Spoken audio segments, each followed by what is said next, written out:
Sa lahat ng humahanga sa kapangyarihan ng Diyos na buhay, bigyan natin siya ng mataas na parangal.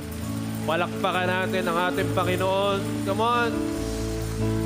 Your best offering of praise. Woo! Woo! Woo! Oh! Napaka-makapangyarihan mo, Panginoon. Kami ay humahangang lubos sa iyo, O God. Lord, today we are expecting great things from you. Maasa kami, O Diyos, na sa aming kalagitnaan, sinabi mo, 2 o 3 nagkatipon sa iyong pangalan, ikay naroroon. Kaya we believe you are here, O God. We believe you are here, O Lord, and you are ready to fill us with your word, and you're ready to give us the wonders, the signs, and the miracles, Lord, this morning. And we believe, O God, that we are already victorious through the blood of Jesus Christ. Kaya salamat, Panginoon, kami, O Diyos, ay nagpapakumbabang lubos, humihingi kami ng tawad sa aming mga kasalanan. Lord, linisin niyo po kami ng inyong dugo. At ngayong oras na ito, hayaan niyo pong aming buhay ay isang maging mabangong samyong handog sa inyong harapan. Lord, alisin niyo po ang anumang hadlang upang hindi ka namin marinig, upang hindi namin matanggap ang iyong salita, at hayaan mo po, O Diyos, wala kaming mamimiss na pangako mo, wala kaming mamimiss na kilos mo. Lord, mararanasan namin at kami lalabas sa lugar na itong punong-puno, daladala ang mga bagong bagay na inilaan mo sa amin today. Lord, bless each and every JA1 worship services all throughout the globe. And also, O God, hindi lang kami mai-inform today, but we will be transformed from glory to glory because of your word. Lord, we love you so much. Thank you for the power and authority. And thank you for the victory. We receive it ngayon pa lamang. Kami tagumpay na, Panginoon. Pagpunta pa lang namin sa lugar na ito, tagumpay na kami, O God. We receive it by faith. We give to you all the glory. In Jesus' name we pray. Amen and amen and amen. Thank you, Lord. Let us declare Luke chapter 4, verse 18 to 19. The Spirit of the Lord is upon me, because He has anointed me to preach the gospel to the poor. He has sent me to heal the brokenhearted, to preach deliverance to the captives and recovery of sight to the blind, to set at liberty them that are bruised, and to proclaim the acceptable year of the Lord. For our God, He is Jesus, the Anointed One. Amen and amen. Amen. Ating pong kultura bilang JA1 family, 1, 2, 3, go! I am a blessing, I am anointed, I am a deliverer, I am a good follower, I don't destroy, I build. I am not seasonal. I appreciate everyone and everything. I am part of something big. I'm in partnership with Christ, and I am not extreme. Amen. Palakpakan muli natin si Lord. Thank you, God. Mapagpalang umaga po sa ating lahat. Good morning po. At maging ang ating pong mga kasama sa ating pong online worship service, nanonood sa live, magandang araw po sa inyong lahat. Sino ho dito nag-e-expect ng napakaltinding kilos ng Diyos ngayong umaga? Amen? Thank you, Lord. Ang ating pong Bishop Art and Revlin ngayon ay nasa lugar po ng Ifugao to celebrate the anniversary at mag-conduct po ng conference doon. Sama po ang ilang body of Christ. So, isama po natin sa ating pong panalangin muli ang kanila pong kaligtasan at ang buong katagumpayan ng kanila pong mission sa lugar na iyon. Praise God. Ngayon pong Marso, last week nga po, naituro po ng ating bishop about power and authority. Sabihin nga po natin, power and authority. Ngayon naman po, ang pag-uusapan po natin ay, ang pamagat po ay, victory is yours.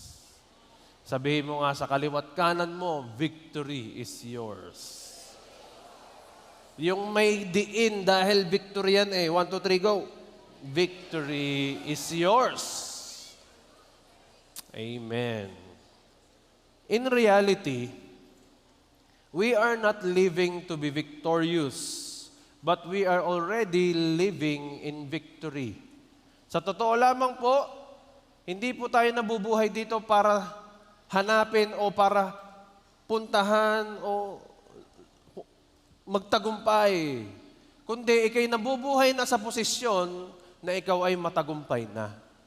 Uulitin ko, ang sino mang nakipag-isa kay Kristo dito, hindi mo hinahanap ang tagumpay. Bagkus, nasa iyo na ang tagumpay. Namumuhay ka na sa katagumpayan. Amen? So wag mo sasabihin na, naku, ako'y failure eh. Ako'y defeated eh. No, wag mo sasabihin ganon. Kapag may Kristo ka sa puso, ikaw ay nabubuhay na sa katagumpayan. Wala pang na-achieve, matagumpay ka na. Wala ka pang ginagawa, tinanggap mo lang si Jesus sa iyong puso, matagumpay ka na. Tas ang kamay na may Jesus sa puso. Ibig sabihin, you are already living in victory. And victory is already yours. Hindi ka pumunta sa lugar na ito na hinahanap mo ang tagumpay, no. Bago ka palang makarating dito, kakabit mo na ang tagumpay. 1 Corinthians chapter 15, verse 57, ang sabi po dito, but thanks be to God, He gives us the victory through our Lord Jesus Christ. Ang victory mo kay Kristo ay hindi mo binili. Lalong hindi mo pinagpaguran at hindi mo rin pinaghirapan. Ano daw ang victory na meron ka kay Kristo? Ito'y ibinigay. Sabihin mo, ibinigay. Ibinigay na sa iyo, sa pamamagitan ni Kristo Jesus, ibinigay na sa iyo ng Diyos ang tagumpay. Ano na lang gagawin mo? Lumakad doon sa ibinigay sa iyong katagumpayan. Sino ho dito ang naranasan niyang bigyan siya ng regalo? At yung regalong yun ay kanyang ginamit? Wala na. Pagkabigay sa iyo, inimbak mo na at hindi mo na ginamit.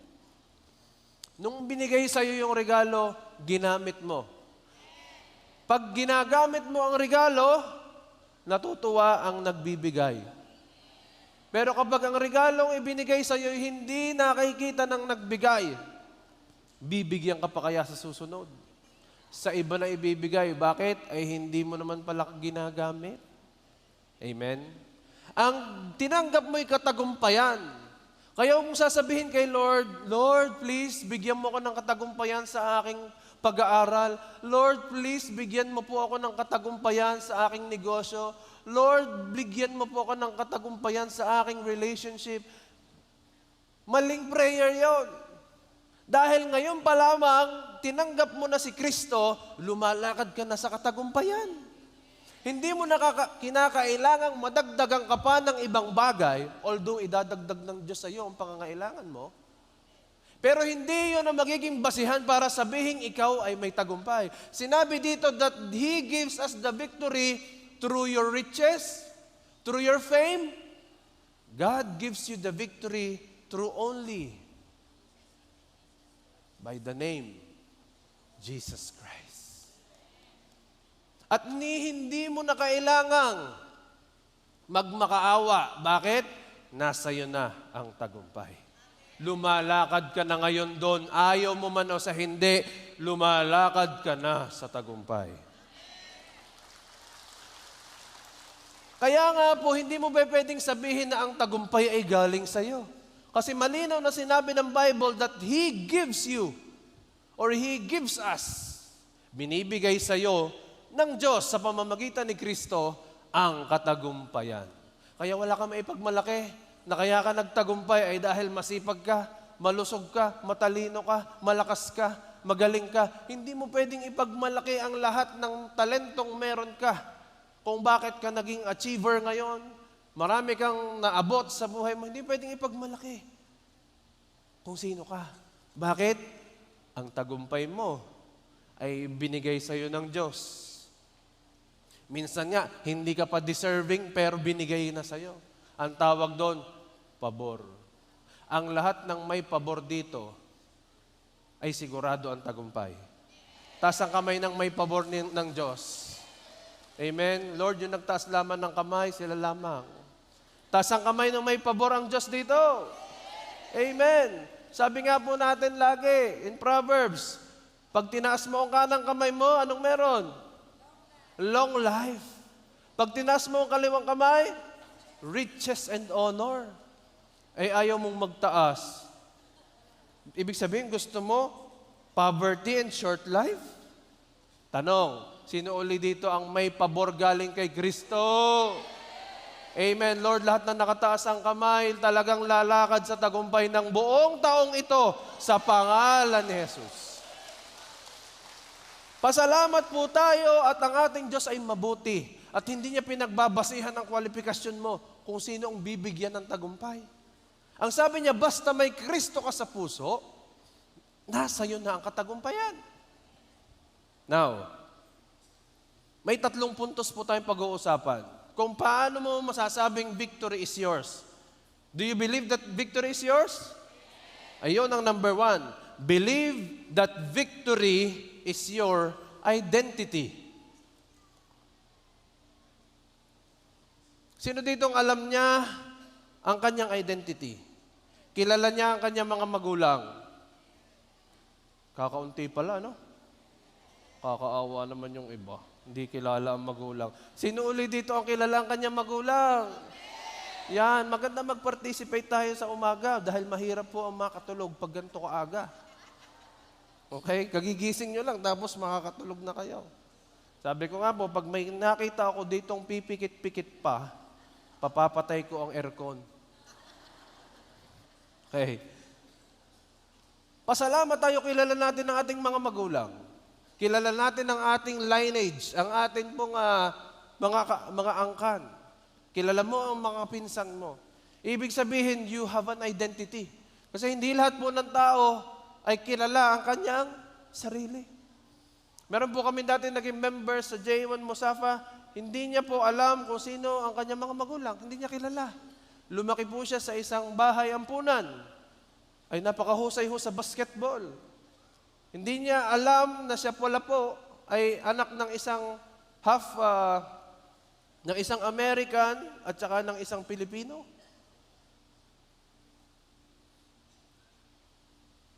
Kaya mapalad ka, alam mo ang identity mo. Pero nung ikaw ay na-born again, yung identity mo, dati, sino dito yung naranasan niya nung siya'y bata pa? Yung ang papangit ng identity natin, ano? Sino ho dito yung mga millennials, taas ang kamay? Millennials. Oh, tingnan mo yung katabi mo kung millennial yan.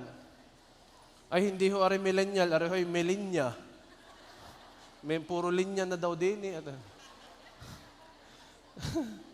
Millennial ka ba?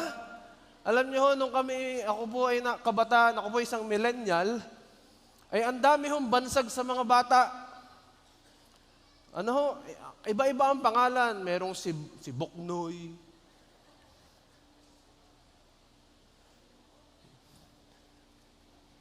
Kapapangit po, ang nagiging bansag ay kung ano po yung pangit niyang ginagawa.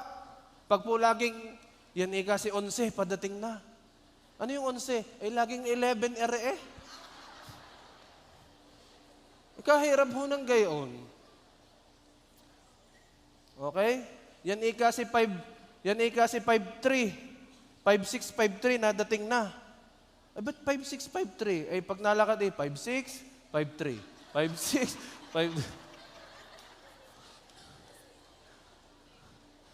Ay pagka gayon ng identity na meron ka mula bata, ang hirap po.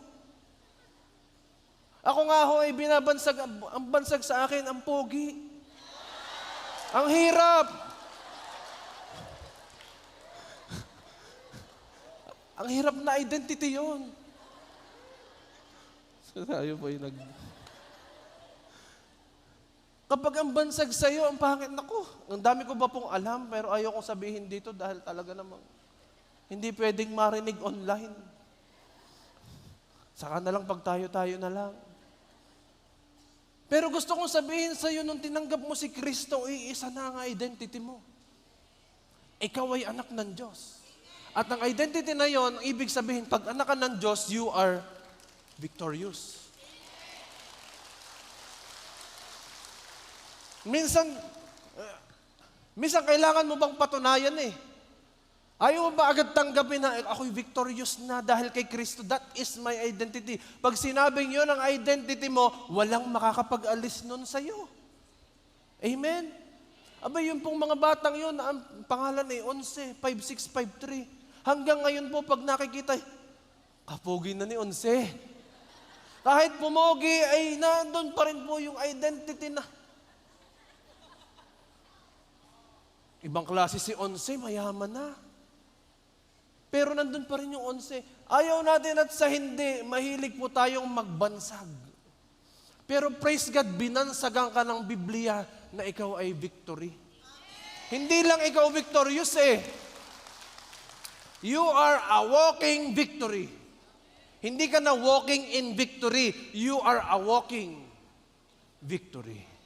Pag tiningnan ka ng kapwa-tao mo, ang tingin sa'yo, si tagumpay pala ito.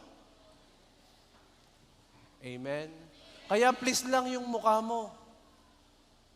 Ayusin mo. Hindi ko ibig sabihin mag-ano ka, kundi ipakita mo pa lamang sa itsura mo, sa mukha mo na ikay matagumpay na. Meron ba matagumpay na?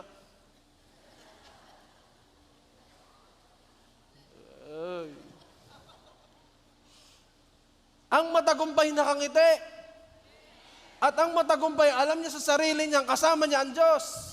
At pagkasama mo ang Diyos, never kang malulungkot. At never kang ma-overpower ng depression, ng anxiety, ng kahirapan. Kasama mo si Lord eh. Ang nagbigay sa'yo ng identity ay yung kasama mo. Hindi ikaw, yung kasama mo. Malakas ang loob mo kapag malakas ang kasama mo. Pero subukan mong nag-iisa ka. Sabi sa Batangas, ikay dusong. Ano yung dusong? Ay duwag, takot. Sino dito takot pa sa dilim?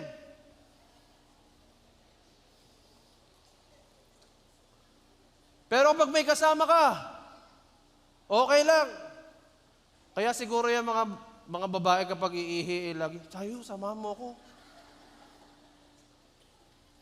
Kaya ang lalaki, parang nakakahiya, Brad, samahan mo ko, ihi tayo. Hindi pwede, Kaya ang lalaki talaga nagpapakitang siya, matapang ako. Kahit madilim, matapang ako. Bakit? Alam mo, ang kasama mo, hindi ka bibiguin. Ipagtatanggol ka pa. Ipinagtanggol ka na nga, iniligtas na ngayong kaluluwa sa apoy ng impyerno. How much more iligtas ka sa kahirapan? How much more iligtas ka sa sakit karamdaman? How much more iligtas ka sa iyong pinagdadaanang pagsubok ngayon? Kung nagawa niya na yon para sa kaluluwa mo, para sa panghabang buhay, kayang-kaya niyang gawin ngayon. Sa'yo yon. Napakasimple ng problema mo, ikumpara mo lang sa Diyos. Kung nalalakihan ka sa problema mo, isipin mo lamang na ang identity mo ay victory. At sigurado ako, yung mga malulungkot, ngingiti na. Tingnan mo kaya katabi mo, malungkot pa ba yan? Kaya yan ay hindi millennial kaya yan ay millennia. Lagi nakakunot. Kaya sabihin mo sa katabi mo, bawal lang malungkot. You become what you believe. Kung ano ang pinaniniwalaan mo, nagiging ganun ka. Mahalaga ang pinaniniwalaan mo kasi nagiging ganun ka. Kapag iniisip mo, naku, wala na akong pag-asa. Sa isip mo pa lang, wala na akong pag-asa. Mawawalan ka nga ng pag-asa. Iniisip mo, pahirap ng pahirap ang buhay, maghihirap ka nga. Iniisip mo, hindi na ako gagaling sa sakit na ito, hindi ka nga gagaling. Bakit ho? Dahil yung iniisip mo, yan ang para yung command center, na ang command center ay nagbibigay ng utos sa iyong katawan, na gumana ayon sa iyong iniisip. Ay iniisip mo, hindi na ako gagaling. Inutusan tuloy ng command center. O, puso, baga, huwag kang gumaling. Dahil ang iniisip ng taong yan, hindi na siya gagaling. Hayaan mong mangyari. Because what you believe is what you will become. Amen? Parang umina na ang kausap ko ngayon. Kapag inisip mong hindi na kayo magkakaayos ng iyong asawa, ay hindi na nga kayo magkakaayos. Pag inisip mong hindi ka na magkakaasawa, hindi ka na nga magkakaasawa. Na hindi ka na makakapagtapos ng pag-aaral sa isip mo, kulang ang pambayad, ang hirap, hindi ka na nga makakatapos. Paano ko nasabing you become what you believe? Ay in Matthew chapter 9, kung paanong pinagaling ni Jesus ang 2 bulag na lalaki. Anong ginawa ni Jesus? Kayo ba'y naniniwala na kayo talaga'y gagaling at kayo'y makakakita? Ang keyword doon, naniniwala ka ba? Ang sagot ng 2, yes po, naniniwala kami. At ano daw ginawa ni Jesus? Okay, hinawakan niya ang mata at ano nangyari? Sabi niya, your faith has healed you. Ang iyong pinaniwalaan, ang iyong naranasan. Naniwala sila'y gagaling, kaya sila'y gumaling. Hindi issue dito ang power ni Lord. Hindi question dito kung kaya ba ng Diyos na ikaw ay paunlarin, ayusin ang buhay mo, pagalingin ka sa sakit ka. That's not the question. The question is, do you believe? Because you will become what you believe. Are we still here? Meron pong isang pasyente sa isang ospital na nangangailangan po ng arthroscopic knee surgery. Ano yung arthroscopic knee surgery? Yun po yung kailangang i-check ang mga joints niya sa tuhod kasi feeling niya ay laging masakit. Wala naman siyang injury. Okay? Pero as time goes on, habang nagkakaedad, nagkikis-kisan ang mga joint, nauubos yung ikangay fluid sa gitna, kaya minsan may mga debris ng buto na napapahiwalay, kumakalat po doon sa laman. So they need arthroscopic surgery para po pasukan ng camera, buksan ng kaunti yung tuhod, at ipasukan po ito ng camera at i-check kung nasaan yung mga debris ng buto na hindi dapat naroon. Eh ngayon, meron pong naging experiment yung pong mga doktor. Pinaalam po nila sa mga pamilya nung ilang kanilang napili. Ang sabi nila, Ma'am, Sir, kunyari po lamang namin silang ooperahan. Hindi po namin talaga i-check yung loob.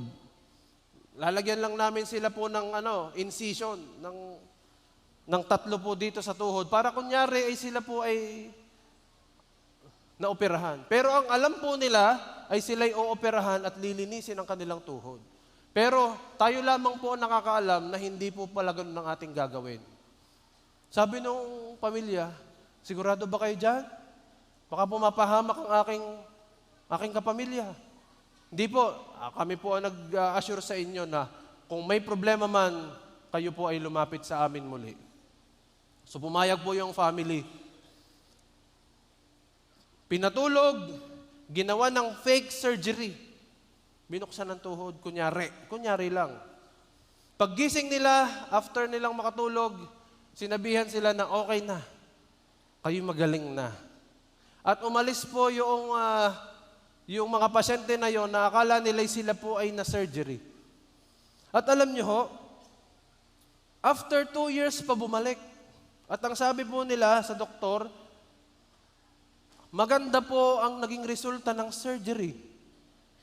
At sila daw po ay never na uling nakaramdam ng pain sa tuhod. Yun din po ang sinabi ng mga tunay na nag-undergo ng surgery. Pare-parehas po ang kanilang report. At ang matindi po nito, noong chinek na po talaga ng doktor, ay wala na hong nakitang anumang debris ng buto sa loob. Naggumaling sila. Ano ang pinupuntos dito? Dahil nag-expect sila na after ng kanilang surgery, ay sila'y magaling na, yun ang tumakbo sa kanilang isipan. At ang isipan nila'y tinuruan ng kanilang sarili na ikaw na tuhod kay magaling ka na. Naoperahan ka na Natanggal na daw yung iyong mga debris doon. Ano ibig sabihin? You become what you believe. Kahit pa hindi mo maranasan yung surgery, kaya ng Diyos ayusin ang anumang sira sa iyong buhay, basta ikay nananampalataya.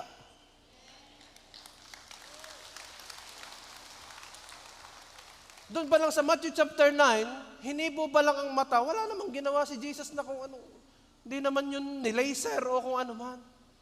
Ginanon lang ang mata at sinabi, dahil sa iyong pananampalataya, ikay gumaling. Hello?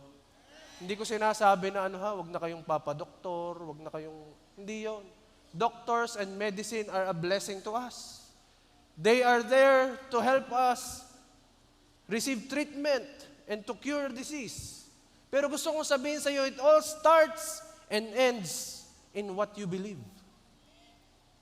The moment na hindi ka na naniniwalang ikaw ay aayos pa, gagaling ka pa, mababalik pa ang iyong kabuhayan, pag wala na yun sa'yo, that is already alarming. At hindi ka na walking victory. You are a walking loser.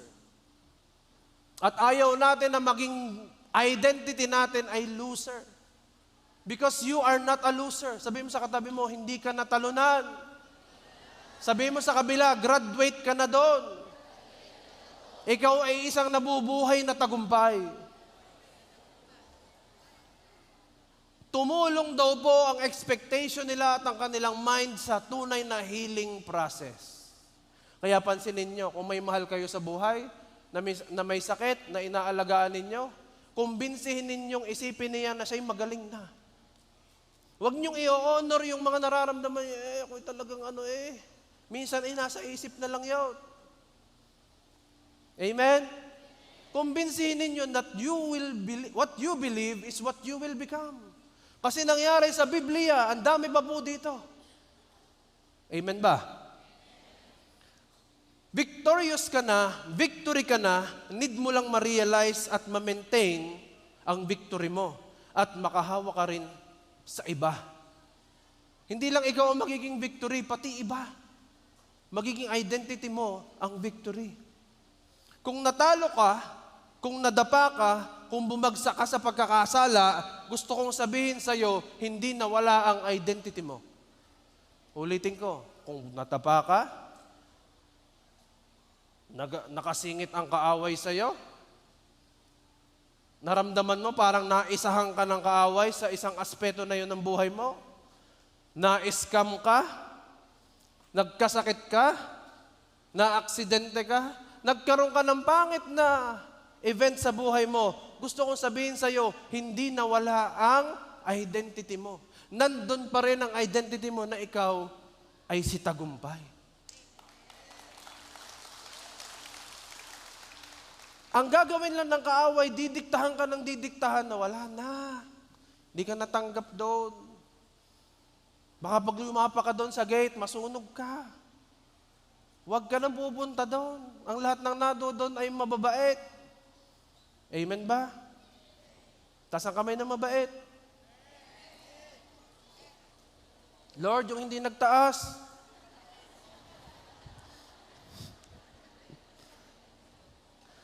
Iyon ang away, ang ayaw ng kaaway. Yung ma-realize mong na ikaw ay victory.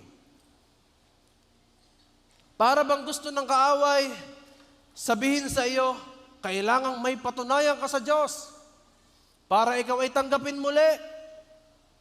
Parang sinasabi ng kaaway, hindi, i-prove mo kay Lord yan. Hindi yan pwedeng basta-basta na, ano yan, nagkasala ka, bumagsak ka, tapos sasabihin mo, tanggap ka na ng Diyos? No, i-prove mo. Kailangan makabalik ka. Makapag-pray ka uli, makapag-devotion ka uli, para sabihin ng Diyos na tanggap ka niya. Yun po'y panlilin lang ng kaaway. Dahil noon pa man, makasalanan ka, ang identity mo ay ikaw ay si Onse. Ang identity mo ay ikaw ay si magnanakaw. Ang identity mo ay ikaw ay si ganito. Pangit pang identity mo, mahal at tanggap ka na agad ng Diyos. Ngayon pa ba na tinanggap mo na siya sa buhay mo? Ay nagkataon na salisihan ka ng kaaway. Gusto ko sabihin sa iyo kapatid, bangon lang. Balik lang. Kasi ang Diyos hindi nagbabago ang pag-ibig sa'yo. Kung matagal kang lumayo sa Panginoon at naririnig mo ang mensaheng ito, gusto kong sabihin sa iyo, kapatid, bukas ang kamay ng Diyos ngayong umaga, iniintay ang iyong pagbabalik. Inaabangan na ikaw ay dumating sa pintuan at pag nakita ka parang iyong prodigal son, tatakbo siyang palapit sa iyo, yayakapin ka, kahit amoy baboy ka, kahit amoy basura ka, kaya kang yakapin ng Diyos sa gitna ng iyong kamalian, sa gitna ng iyong kasalanan. Bakit? Kasi siya ang maglilinis sa iyo, siya ang mag-aayos sa iyo, kasi alam niya, hindi mo kayang ayusin ang sarili mo. Anong gagawin mo? Lalapit ka sa nag-aayos ng buhay. Amen? Kung alam lang ng isang tao ang kanyang identity, na siya si tagumpay. Sabi po ni Joyce Meyer, you're not free unless you come to the place where you have nothing to prove. Hanggat nandun ka sa sitwasyon ng buhay mo, nasasabihin mo, Lord, I am enough for you. I have nothing to prove para lang makuha ang pag-ibig mo. Kung nandun ka na sa ganung lugar o sa ganung sitwasyon, then you are free. Pero kapag nabubuhay ka pa rin na parang kailangan mo laging may i-prove sa Diyos, kailangan mo laging magpakitang gila sa Diyos, that is fine. Walang problema doon. Pero kung kaya mo gagawin yon para ikaw ay makakuha ng pag-ibig, para matanggap ka ng Diyos, then you are not free. Minsan ang motibo natin kung bakit natin gustong ma-achieve ang maraming bagay is because meron tayong gustong patunayan. Sino yung ganon? Nung ikaw ay bata, sinabihan ka, wala kang mararating, utoy, ining, wala kang maaabot, di ka naman nakapag-aral, wala kang mararating. Utoy, hanggang dyan ka na lamang. Mangangamuhan ka na lang palagi. Sinet nila ang limitation mo. Kaya tayo minsan, ang tendency natin, bahalang araw, kayong mga nanliit o nagmaliit sa akin, luluhod kayo lahat sa akin. Di ba may tendency tayong ganon? Makikita nyo, sasagana ang buhay ko. At lahat kayo, hindi ko kayo papansinin lahat. Hindi tayo bate. Tandaan nyo yan. Dapat ganito, kayong lahat na nagmaliit sa akin, pagdating ng panahon, pinayaman ako ng Diyos, bibigyan ko kayo ng ayuda.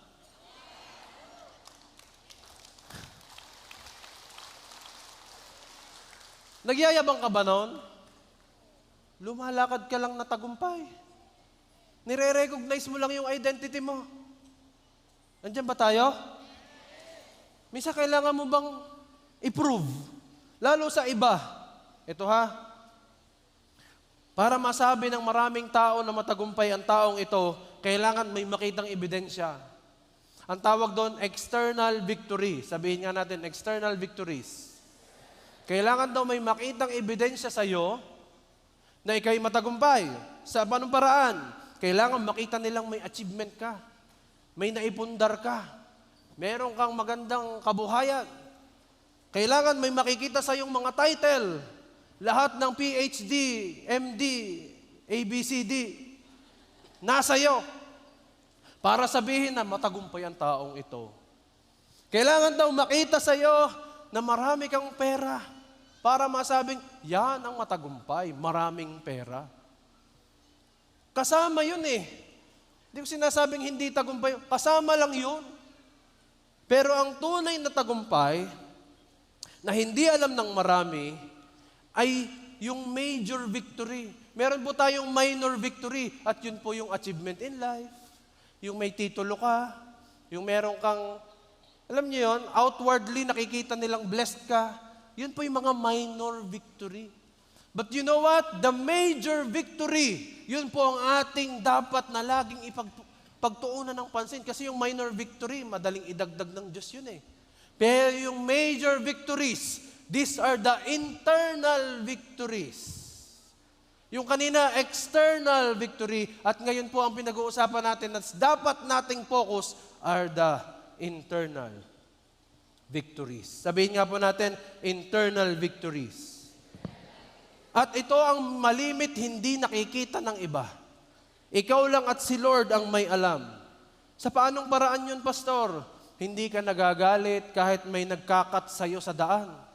Internal victory. Dapat magrereklamo ka, pero sa halip na magreklamo ka, nagpasalamat ka na lang sa Diyos. Internal victory. Major victory yon. Dati kang palamura. Ako ho'y dating palamura. Bukang bibig ko po yon. Pero ngayon, sa biyaya ng Diyos, mapagmahal na. Dati mura, ngayon nagmamahal. Major victory. Internal victory. Hindi yun napupunan ng marami. Hindi. Pero kilala ka ng Diyos at alam ng Diyos na ikaw mismo lumalakad sa tagumpay.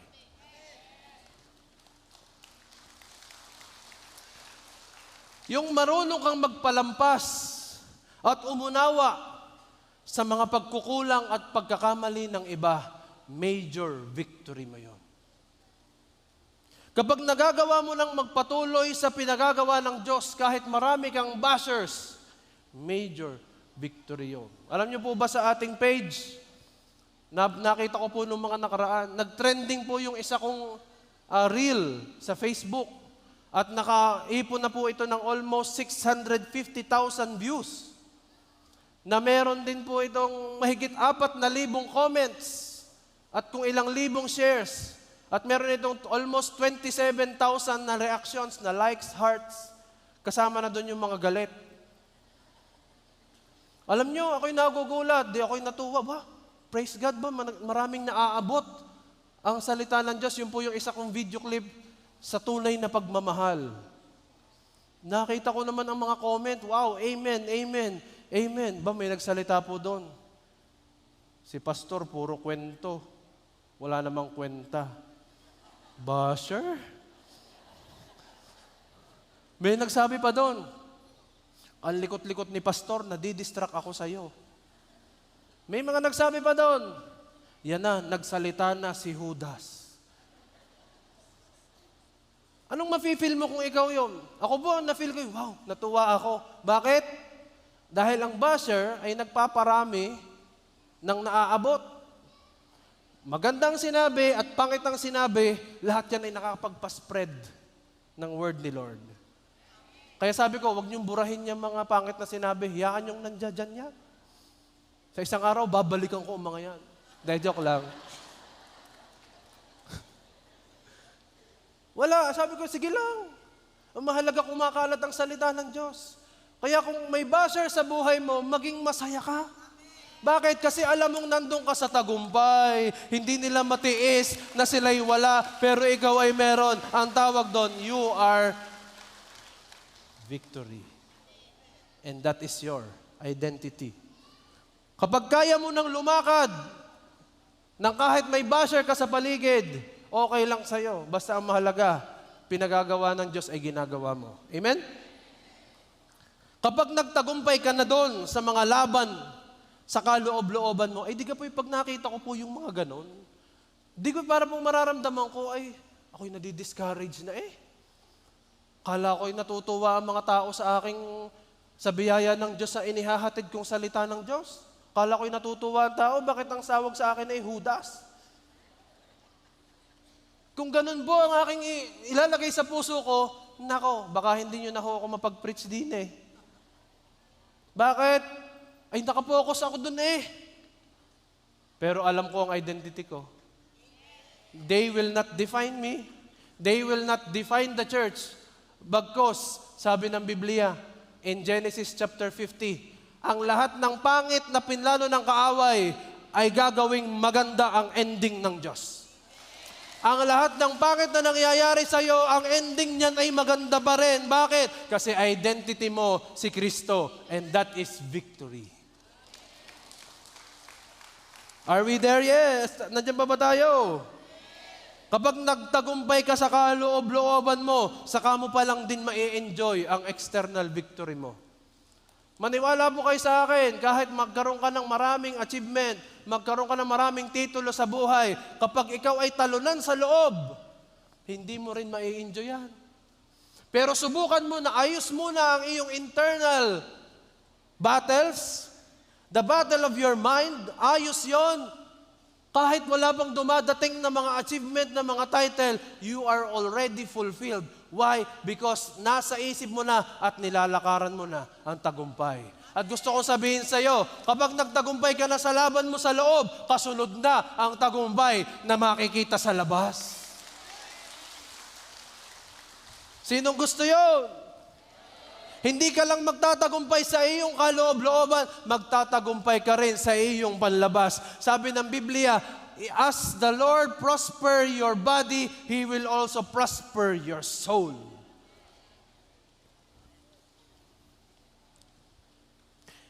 Enjoy ka sa magandang kama mo. Bumili ka ng kama, 100,000 ang halaga. Masarap ang tulog mo. Hindi dahil mahal ang kama mo, kundi kahit may pinagdadaanan ka, may kapayapaan ka pa rin.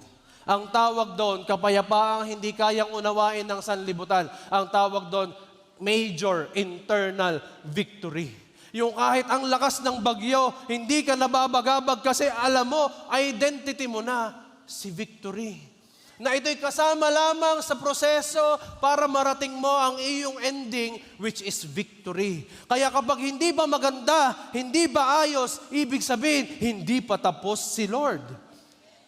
Pag tapos na si Lord, ibig sabihin, ayos na.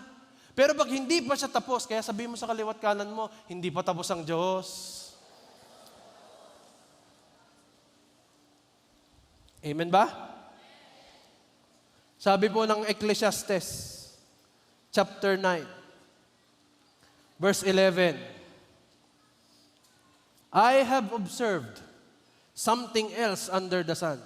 Nakita po ito ni Solomon. Ano? Si Solomon mismo, nakita niya yung identity. I have observed something else under the sun. The fastest runner doesn't always win the race. And the strongest warrior doesn't always win the battle. The wise sometimes go hungry. And the skillful are not necessarily wealthy. Grabe ano? Hindi daw lahat ng mabilis tumakbo ay nananalo. At hindi rin lahat ng pinakamalakas ay siyang nagtatagumpay. Hindi daw lahat ng matatalino ay nagkakaroon ng hanap buhay. Alam nyo? Sino ditong may kilala na ang kanya pong kaklase na nasa row 4, 5, 6, 7? Di ka ho dati, ina-arrange po ang mga row base sa ano? Sa talino, nung una. Nung tumagal-tagal, ina-arrange na base sa height. Sino ditong lagi nasa unahan? Alam nyo, may kilala kayong kaklase nyo na hindi mo akalaing magtatagumpay ang kanyang buhay. May kilala kayong kaklase nyo na pabula-bulakbol, patulog-tulog. Pero nung kayo nag-reunion, siya ang pinakamayaman. May kilala kayo? Oh. Kasi sabi doon, hindi lahat ng matalino ay lagi nakakasumpong ng kanyang mga kailangan. At hindi lahat ng marunong ay yumayaman. Kaya huwag mong sasabihin, wala ho ako natapos. Hindi ho siguro ako talaga pinalad sa buhay na ito. Wala po akong kahit anong bag. Wala akong talent kahit ano. Ang talent ko lamang po'y kumain. Aba, ay ngayon po, ang pagkain po ay nakikita ko. Marami ang nagmumukbang. Ay minsan kaya lang nakakatakot Masama naman ho yun. Buruin nyo isang gayon ng chicharon bulaklak uubusin lamang sa loob ng isang 10 minuto. Yung talent niya, nagamit niya para pagkakitaan. Yun lang ang point ko. So, ano ibig sabihin ko? Napapansin ko rin sabi ni Solomon, na di lahat ng may kakayahan ay nagtatagumpay. At sabi doon, sa English, those who are educated don't always lead successful lives. It is all decided by being at the right place at the right time. Alam ni Solomon na hindi ang edukasyon mo, although hindi ko sinabing huwag ka mag-aral, hindi rin ang lakas mo, hindi rin ang talino mo, hindi ang kahit anong meron ka ang magdidesisyon ng tagumpay mo. Ang sabi doon ng Biblia, kung ikaw ay nasa right place and at the right time, then you will receive victory. Ano pong tawag doon sa right place and right time? Ang tawag doon, favor. Sabihin natin, favor. Yung dapat hindi ikaw ang matanggap kasi mas may qualified sa'yo, ikaw pa rin ang pinili, ang tawag doon, favor. Bago pa lang ang kumpanya nyo, pero ikaw ang naka-receive ng malaking project, kahit hindi ka naman nagpadulas, ika nga, ang tawag doon, favor. At lahat po ng lumalakad sa tagumpay, ang kasamang identity niya ay favor. Kaya lahat ng naririto ngayon, you are at the right place and at the right time. At paglabas mo sa lugar na ito, daladala mo ang pabor of being at the right place and at the right time. Dadalhin ka ng sitwasyon na kung saan ikaw ay naroon sa position of victory. Hindi ikaw yung magpapakahirap, hahanapin mo, paano ako magtatagumpay, paano ako makakita ng trabaho. Hindi. Ang gagawin mo na lamang is just be still at be at the right place at the right time. Maging malapit na malapit ka sa Diyos na siyang nagbibigay ng tagumpay. Kaya kapag nandun ka na, ang dali, tatanggap ka na lamang. Are you getting the point? Nangyari po yan, sinabi ni Solomon, hindi lahat po.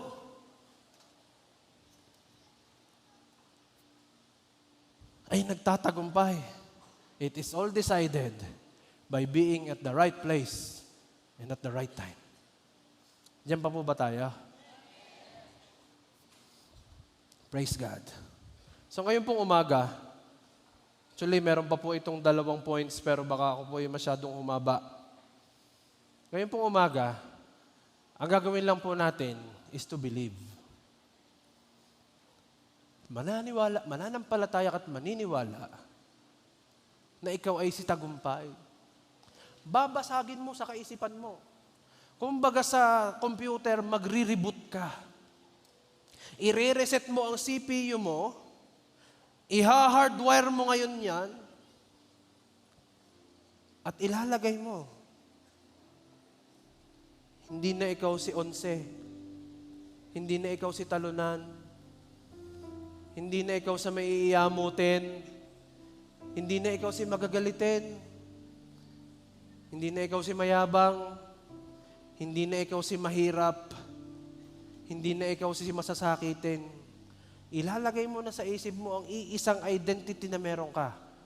And that is what? Victory. That you and victory are one. Pag nakita ka ng iba, ang makikita sa'yo, wow, gusto kong maging kagaya niya kasi siya si victory. Wow, gusto kong maging kamukha niya kasi sa mukha pa lang niya, kita ko na ang victory.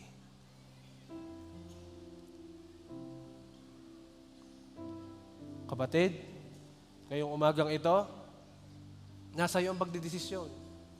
Pwede mong piliin na huwag pansinin ang mga narinig mo ngayong umaga. Pwede yun. Pwede mong sabihin sa iyong sarili na, narinig ko yan, matagal ko na yan naririnig.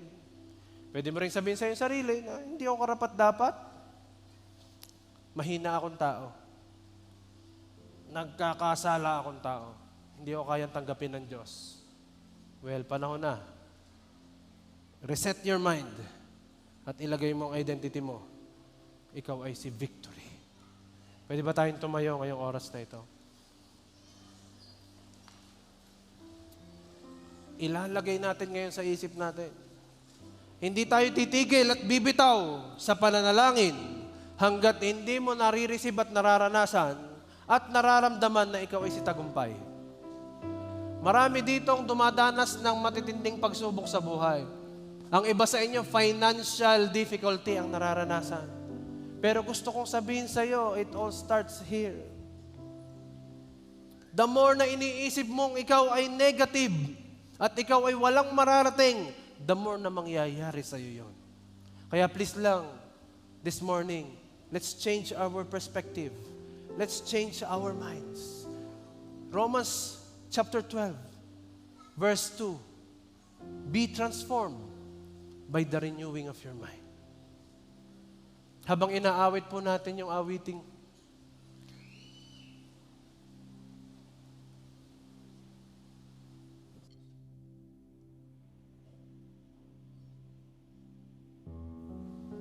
come on, focus yourself to the Lord now. Ang Diyos ay may nakahanda sa iyo ngayong umaga.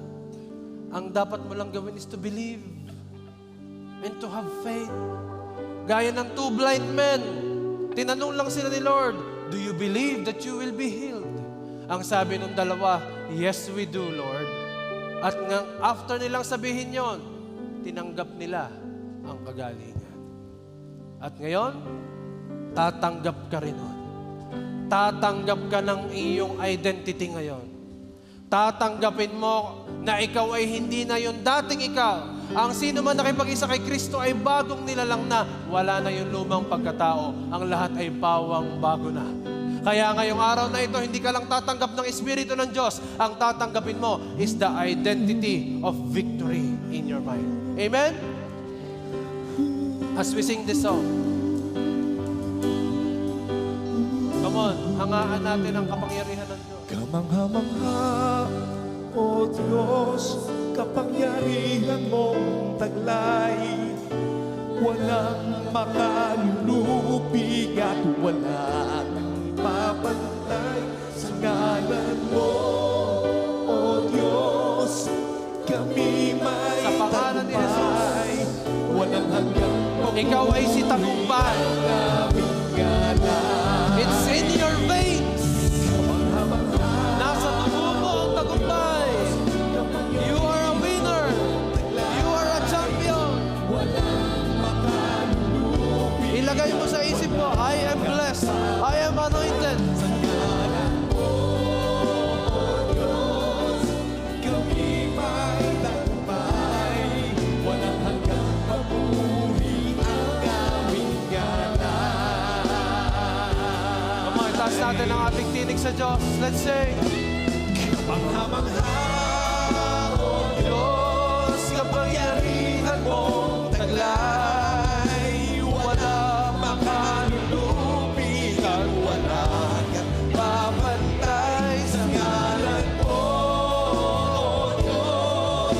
Kami may tagumpay, walang hanggang papuri ang aming galang. Long life, riches and honor. Long life, riches and honor. Come on, itaas mo ngayong kamay sa Diyos. Walang makalulupig at walang papantay sa ngalan mo, O Diyos. Kami may tagumpay, walang hanggang papuri ang aming ngalan. Kayo lamang po habang kayo'y nakapikit. Hamang-hamangha.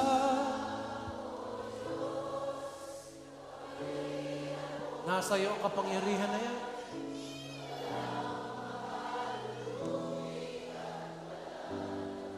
Ikaw si tagumpay.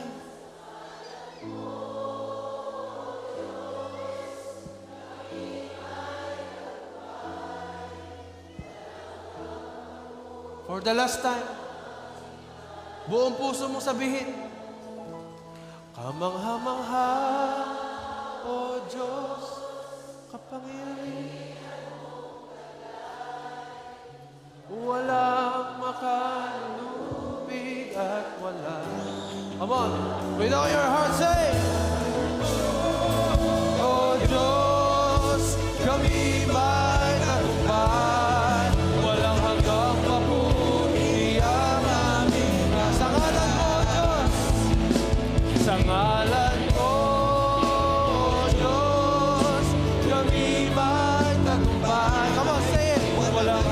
papuri ang aming ngalan. Sa ngalan mo, sa ngalan mo, Diyos, kami magtagumpay.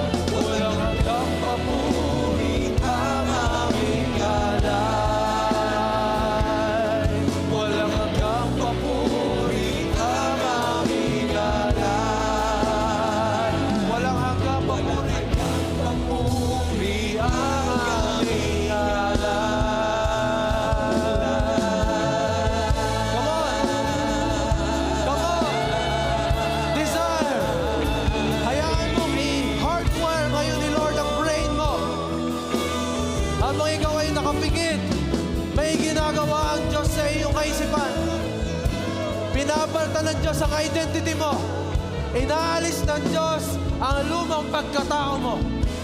Makasalanan ka, namumuhay ka sa kasalanan, hindi ka makalapit sa Diyos. Pero gusto kong sabihin sa iyo, ngayong oras na ito, pinapalitan na ng Diyos ang identity mo. Ang pagkakilala sa iyo ng pamilya mo, wala kang mararating, wala kang maaabot. Mahina ka. Pinapalitan ng Diyos ang identity mo. Hindi ka mahina. You are blessed. You are anointed. Ang sabi ng doktor, hindi ka nagagaling. Ang identity mo ay may sakit. At dyan ka nakukunin ng Diyos sa sakit na yan. Kapatid, gaya ng 2 bulag, walang naging surgery yon. Ang ginawa lang nila, pinalitan ng Diyos ang kanilang identity into victory. Kaya ngayong oras na ito, lahat ng may sakit karamdaman, the Jesus, the Anointed One, the healing and miracle working God is here. Do you believe? Do you believe? Ang tinatanong ng Diyos sa iyo, do you believe? Kung naniniwala ka, tanggapin mo ang kagalingan mo ngayon. In the mighty name of Jesus, your faith, pinagaling ka ng iyong pananampalataya. Your faith has healed you. Your faith has healed you. In Jesus' name. Kung akala mo, hindi ka na makakabangon sa utang, para bang naging buhay at identity mo na ikaw ay mangungutang.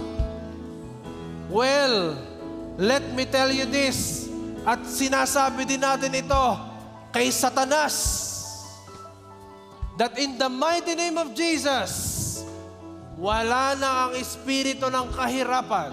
Deuteronomy chapter 28, I am decreeing the word of God in Deuteronomy chapter 28, that you will be the lender and not the borrower, that you will be the head and not the tail, that you are not a loser, you are a victor. And the Bible says in Romans chapter 8, you are more than a conqueror.